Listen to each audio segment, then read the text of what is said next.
Hello all, welcome back to my channel. One more mini vlog. మొన్నటి వీడియోలో చెప్పాను కదా మనీ ప్లాంట్ నేను ఏం చేశానని చెప్పి. సో ఈరోజు నేను మీకు ఈ వీడియోలో క్లియర్గా అర్థమవుతుంది అనమాట. మనీ ప్లాంట్స్ని వేస్ట్ చేయకుండా, పీకి పడేయకుండా మన ఇంట్లో ఏ ఎంటీ బాక్స్ ఉన్నా సరే దాంట్లో మనం రీపోటింగ్ చేసుకోవచ్చు. అండ్ ఇది రెడ్ బకెట్ బిర్యానీ అయితే తినేసిన తర్వాత పడేయడం ఎందుకని చెప్పి నేను ఇలా ప్లాన్ చేసుకున్నాను.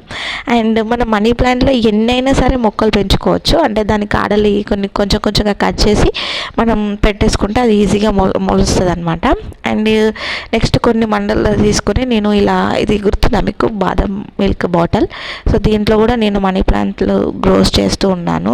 అండ్ మెయిన్ థింగ్ ఏంటంటే ఈ బాటిల్స్లో గ్రో చేసేటప్పుడు ఓన్లీ మినరల్ వాటరే యూజ్ చేయాలి.